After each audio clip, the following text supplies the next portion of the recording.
To many of you, the words we use might seem commonplace, but what if language had got more divisive, more heated, more concrete in terms of be all and end all, and less informed by thought and more informed by emotion?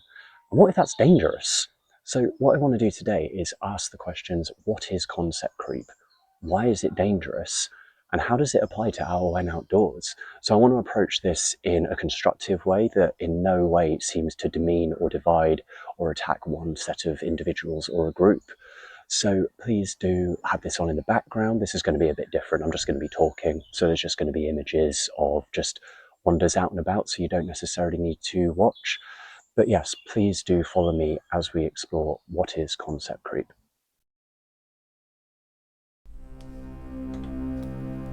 Concept creep is a relatively new term commonly used in psychology for the rapidly increasing way in which medicalised language is used in everyday conversation to describe normal but painful human experiences and so pathologise them.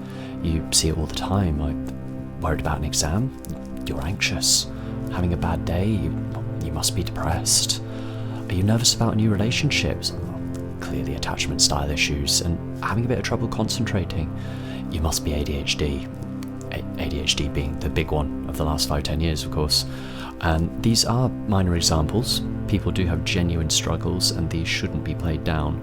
This is, however, where the danger lies with concept creep, because it does play down genuine struggles and elevate minor ones.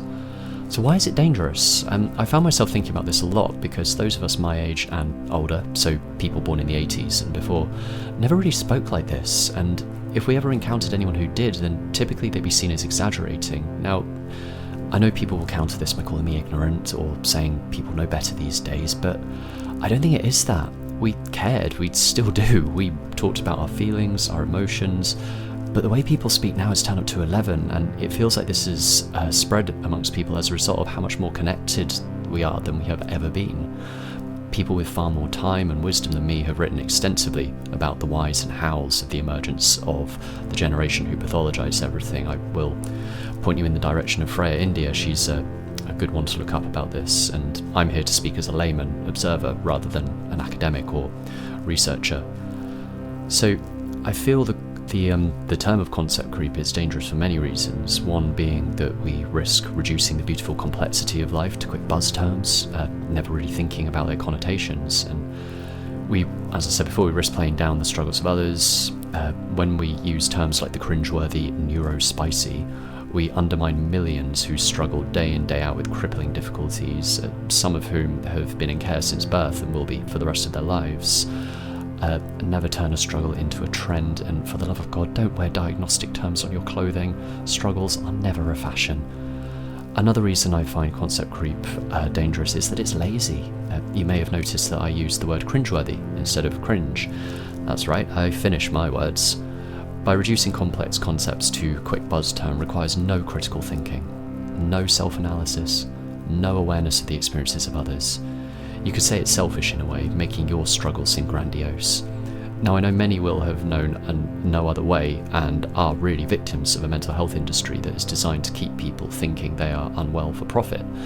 But this does have long-lasting effects. If we don't challenge people in a compassionate and constructive way on their use of language, then this will continue and will not only be dangerous for the individual, seeing as they can end up reducing their entire being to a diagnostic term and live their life that way as like a real self-fulfilling prophecy, never thinking they can overcome their struggles, but it will be dangerous for wider society. For whatever reason, be it social media, that whole nuisance again, be it mass media, be it mainstream media, be it the internet as a whole, who knows?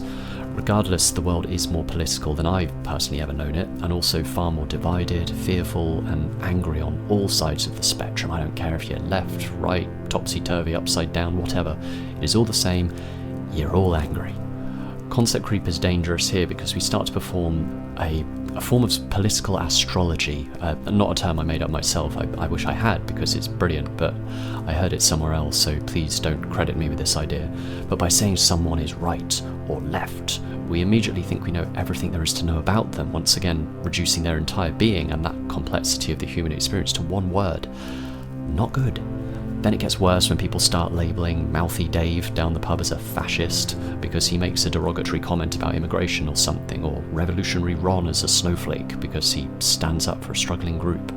A fascist or fascism is incredibly complicated. Like, actual historical fascists have written entire books about it trying to explain it, so to use the term as a throwaway description of someone you disagree with, no matter how egregious their behaviour, is dangerous and misinformed.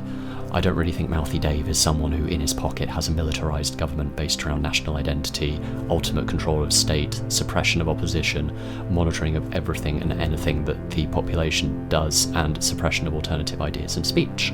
He's just a drunk dude who doesn't like someone from that other country. Call him out on it by all means, but don't use terms you don't fully understand. Places get vandalised, friendships fall apart, families don't speak for ages, countries get divided, people get radicalised on all sides, communities disintegrate, people get hurt, and as we have already seen, people get killed.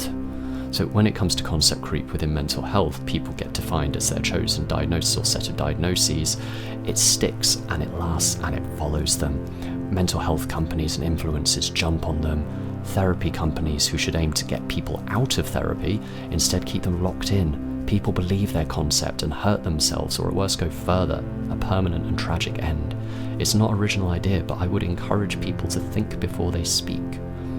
So how does concept creep apply to Awen Outdoors? Well, on a personal note, I don't like the overuse of labels for anything. I went through many phases in my teens labelling myself as this, that or the other, and I grew up, I matured. This was important for me to become the man I am today. I only really feel I've got to know myself properly over the last 3-4 years. But the important thing is that I went through these phases, I experienced them and can learn from them. I didn't get stuck in one stage and try and define my entire being by it. I had people around me who would just let me be, who knew much of it was something I had to go through. They didn't try and keep me in that stage, they didn't panic about it, they didn't adjust themselves to fit that version of me, they didn't feel afraid to call me out on some phases, and they let me experience life without trying to convince me that I would never change. In Awen Outdoors, I encourage people to just be, with a capital letter B at the start. You may come into this with a label yourself, a concept, but when you are in nature, it doesn't care what you define yourself as to others. When in nature, you're part of it. You are one with it.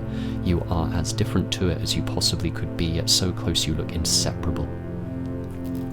I would encourage people to allow thoughts to come and go when outdoors, and when practicing forest bathing, mindfulness, making something with your hands, and when out searching for the next plant or tree you're looking for. Don't come into this thinking anything except to let experience happen and let thoughts come and go. Don't be stubborn, be open.